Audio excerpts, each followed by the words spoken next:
ನಮಸ್ತೆ friends, welcome back to teacher Divya YouTube channel. ಸ್ನೇಹಿತರೆ, ಇಂದಿನ ಈ ಒಂದು ವಿಡಿಯೋದಲ್ಲಿ 6ನೇ ತರಗತಿಯ ಸಮಾಜ ವಿಜ್ಞಾನ ವಿಷಯಕ್ಕೆ ಸಂಬಂಧಿಸಿದಂತೆ LBA ಪ್ರಶ್ನೆ ಪತ್ರಿಕೆ ಹಾಗೂ ಉತ್ತರ ಪತ್ರಿಕೆಯನ್ನು ನೋಡ್ತಾ ಹೋಗೋಣ. ಸ್ನೇಹಿತರೆ, ಆಲ್ರೆಡಿ ನಮಗೆಲ್ಲರಿಗೂ ತಿಳಿದಿರೋ ಹಾಗೆ ಇಲಾಖೆಯಿಂದ ಏನು ಪರಿಷ್ಕೃತ ಆದೇಶವನ್ನು ಹೊರಡಿಸಿದ್ರು ಅದರ ಪ್ರಕಾರ ಸಮಾಜ ವಿಜ್ಞಾನ ವಿಷಯಕ್ಕೆ ಸಂಬಂಧಿಸಿದಂತೆ 3 ಘಟಕಗಳಿಂದ ಒಂದು LBA ಪರೀಕ್ಷೆಯನ್ನು ನಡೆಸಲಿಕ್ಕೆ ಇಲಾಖೆ ಅನುಮತಿಯನ್ನು ನೀಡಿತ್ತು.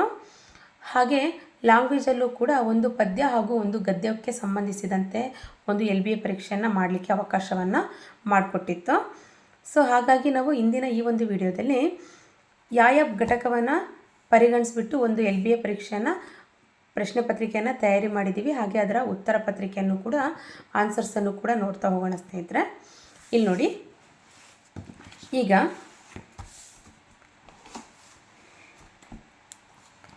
ಇಲ್ಲಿ ಕ್ರಮ ಸಂಖ್ಯೆ ತಿಂಗಳು ನೋಡ್ತಾ ಹೋಗೋದಾದರೆ ಇಲ್ಲಿ ನೋಡಿ, ಇಲ್ಲಿ ಜೂನಲ್ಲಿ ನಾವು ಸೇತುಬಂಧ, ಅದಾದ್ರ ಮೇಲೆ ಇತಿಹಾಸದ ಪರಿಚಯ ಮತ್ತು ಆರಂಭಿಕ ಸಮಾಜ, ನಂತರ 7ನೇ ಘಟಕವಾದಂಥ ಪೌರ ಮತ್ತು ಪೌರತ್ವ, ಈ 2 ಲೆಸನನ್ನು ಮುಗಿಸ್ಬೇಕಾಗಿರುತ್ತೆ. ಹಾಗಾಗಿ ಇಲ್ಲಿ ನಾವು ನೋಡ್ತಾ ಹೋದರೆ ಇಲ್ಲಿ ಇದೊಂದು 2 ಲೆಸನಿಗೆ ನಾನು ಈ ಫಸ್ಟ್ನೇ LBAಯನ್ನು ಇತಿಹಾಸದ ಪರಿಚಯ ಮತ್ತು ಆರಂಭಿಕ ಸಮಾಜ ಹಾಗೆ ಪೌರ ಮತ್ತು ಪೌರತ್ವಕ್ಕೆ ಸಂಬಂಧಿಸಿದಂತೆ ಈ 2 ಲೆಸನ್ನಿಗೆ ಸಂಬಂಧಪಟ್ಟಂತೆ ನಾನು ಘಟಕ ಪರೀಕ್ಷೆಯನ್ನು ಮಾಡ್ತಾಯಿದ್ದೀನಿ. ಸ್ನೇಹಿತರೆ, ಈ 2 ಲೆಸನ್ನಿಂದ ಒಂದು ಘಟಕ ಪರೀಕ್ಷೆಯನ್ನು ಮಾಡ್ತಾಯಿದ್ದೀನಿ. ನಂತರ ಜುಲೈಯಲ್ಲಿ ಗ್ಲೋಬ್ ಮತ್ತು ನಕಾಶೆಗಳು, ಭಾರತ ನಮ್ಮ ಹೆಮ್ಮೆ, ನಮ್ಮ ಸಂವಿಧಾನ, ಈ 3 ಘಟಕಗಳಿಂದ ಒಂದು LBA. ನಂತರ ಭೂಮಿಯ ಸ್ವರೂಪ, ನಮ್ಮ ಹೆಮ್ಮೆಯ ಕರ್ನಾಟಕ, ಪ್ರಭುತ್ವದ ಪ್ರಕಾರಗಳು, ಈ 3ರಿಂದ ಇನ್ನೊಂದು, ಇಲ್ಲಿ 3 ಆದವು LBA. ನೆಕ್ಸ್ಟು ಹೊಸ ಧರ್ಮಗಳ ಉದಯ, ವೇದಕಾಲದ ಸಂಸ್ಕೃತಿ ಹಾಗೆ ದಕ್ಷಿಣ ಭಾರತದ ಪ್ರಾಚೀನ ರಾಜವಂಶಗಳು. ಸೊ 4 LBA ಪರೀಕ್ಷೆಗಳು ಕಂಪ್ಲೀಟ್ ಆಗುತ್ತೆ. ಯಾವಾಗ ನಾವು ಏನು FA 2 ಮಾಡ್ತೀವಲ್ಲ, ಈ FA 2 ಅಲ್ಲಿ ಬರೋಷ್ಟೊತ್ತಿಗೆ 4 LBA ಪರೀಕ್ಷೆಗಳು ಕಂಪ್ಲೀಟ್ ಆಗುತ್ತೆ. FA 2 ಮುಗಿಯೋಷ್ಟೊತ್ತಿಗೆ ಅಂದರೆ SA 1ನಲ್ಲಿ ಈ 4 LBAಗಳು ಕಂಪ್ಲೀಟ್ ಆಗಿರ್ತವೆ. ಅಲ್ಲಿ ಇಷ್ಟು ಸಿಲೆಬಸ್ ಕೂಡ ಮುಗಿಯುತ್ತೆ ಸ್ನೇಹಿತರೆ. ಹಾಗಾಗಿ ಇಲ್ಲಿ ಈಗ ಈ ತಿಂಗಳಿಂದ ಏನಿದೆ ಅಲ್ಲ, ಈ 2 ಲೆಸನಿಗೆ ಸಂಬಂಧಪಟ್ಟಂತೆ ನಾವು LBA ಪರೀಕ್ಷೆಯನ್ನು ಮಾಡಿಬಿಟ್ರೆ ನಂತರ ನಮಗೆ ಮೂರು ಘಟಕಕ್ಕೆ ಸಂಬಂಧಿಸಿದಂತೆ LBA ಪರೀಕ್ಷೆಯನ್ನು ಮಾಡಲಿಕ್ಕೆ ನಮಗೆ ಅನುಕೂಲ ಆಗುತ್ತೆ. ಹಾಗಾಗಿ ಈ ತಿಂಗಳು ನಾನು ಜುಲೈಯಲ್ಲಿ ಏನಪ್ಪ ಅಂದರೆ ಈ 2 ಘಟಕಕ್ಕೆ ಸಂಬಂಧಿಸಿದಂತೆ ಘಟಕ ಪರೀಕ್ಷೆ ಹಾಗೂ ಪ್ರಶ್ನೆ ಪತ್ರಿಕೆಯನ್ನು ರಚಿಸಿದ್ದೀನಿ. ಅದನ್ನು ನೋಡ್ತಾ ಹೋಗೋಣ ಸ್ನೇಹಿತರೆ.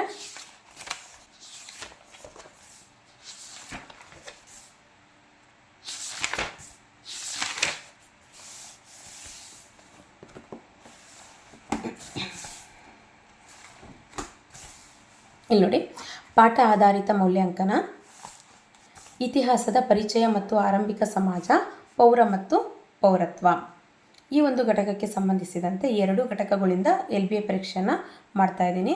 ಟೋಟಲಾಗಿ 20 ಅಂಕಗಳು. ಫಸ್ಟ್ ಮೇನು, ಬಿಟ್ಟ ಸ್ಥಳಗಳನ್ನು ಸೂಕ್ತ ಪದಗಳಿಂದ ತುಂಬಿರಿ, 5 ಅಂಕಗಳಿಗೆ. 1, ಇತಿಹಾಸದ ಪಿತಾಮಹ ಡ್ಯಾಶ್, ಮನುಷ್ಯನಿಗೆ ಸ್ಮರಣಾ ಶಕ್ತಿ ಇದ್ದಂತೆ ಜಗತ್ತಿಗೆ ಇರುವ ಸ್ಮರಣಾ ಶಕ್ತಿ ಡ್ಯಾಶ್. 3ನೇ ಪ್ರಶ್ನೆ, 1 ಶತಮಾನ ಎಂದರೆ ಡ್ಯಾಶ್ ವರ್ಷಗಳು.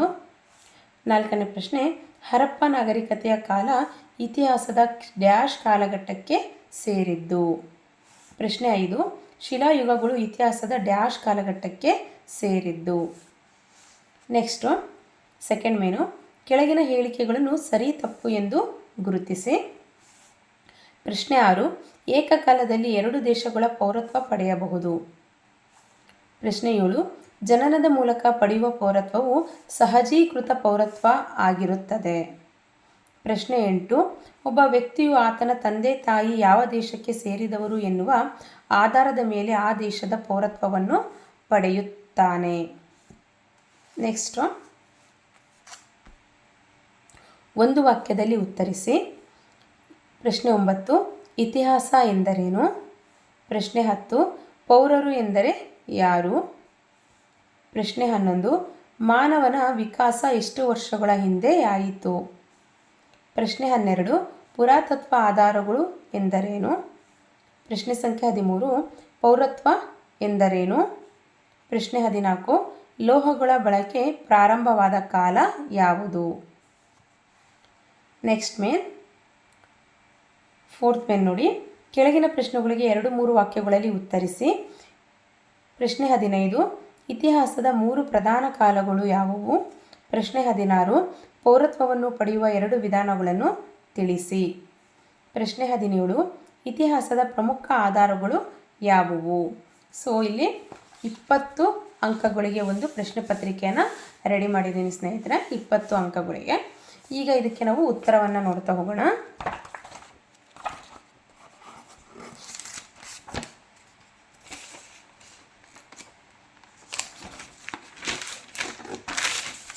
ಇಲ್ಲಿ ನೋಡಿ, ಮೊದಲನೇ ಪ್ರಶ್ನೆಗೆ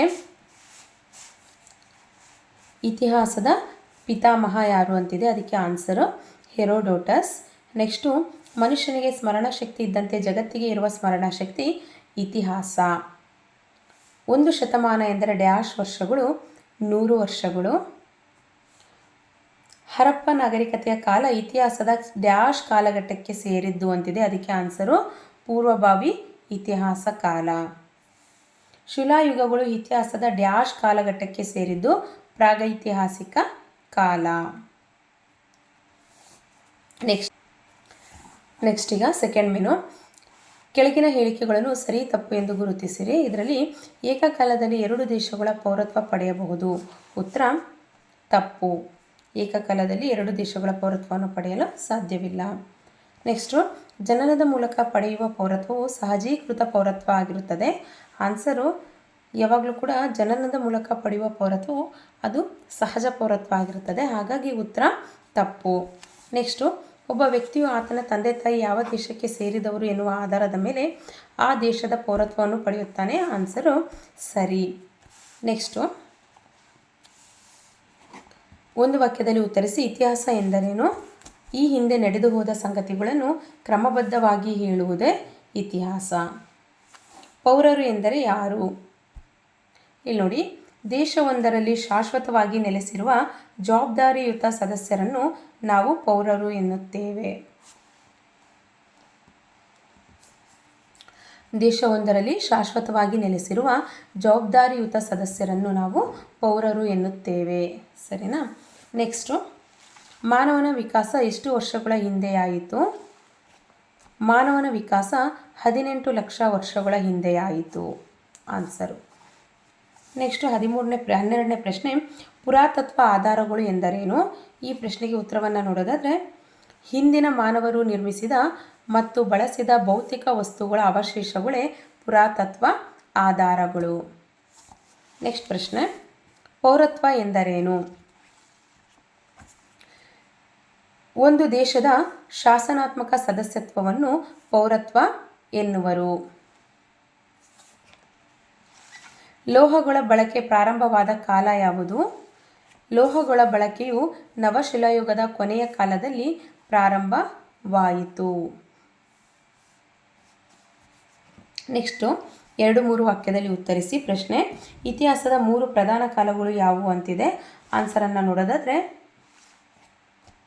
ಪ್ರಾಗೈತಿಹಾಸಿಕ ಕಾಲ, ಪೂರ್ವಭಾವಿ ಇತಿಹಾಸ ಕಾಲ, ಇತಿಹಾಸ ಕಾಲ.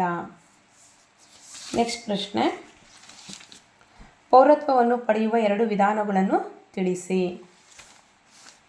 1 ಸಹಜ ಪೌರತ್ವ, ಸಹಜೀಕೃತ ಪೌರತ್ವ.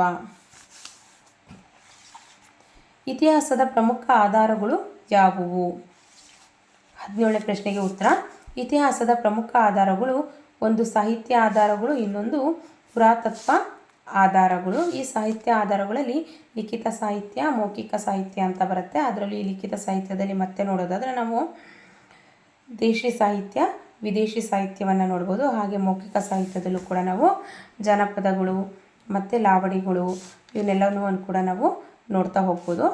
ಅದೇ ರೀತಿ ಪುರಾತತ್ವ ಆಧಾರಗಳಲ್ಲಿ ಸ್ಮಾರಕಗಳು, ಶಾಸನಗಳು, ನಾಣ್ಯಗಳು ಹಾಗೂ ಇತರೆ ಅವಶೇಷಗಳು. ಇದು ಈ ಒಂದು LBA ಘಟಕ ಪರೀಕ್ಷೆಯ ಪ್ರಶ್ನೆ ಪತ್ರಿಕೆ ಹಾಗೂ ಉತ್ತರ ಪತ್ರಿಕೆಯನ್ನು ನಾವು ತಿಳ್ಕೊಂಡಿದ್ದೀವಿ ಸ್ನೇಹಿತರೆ.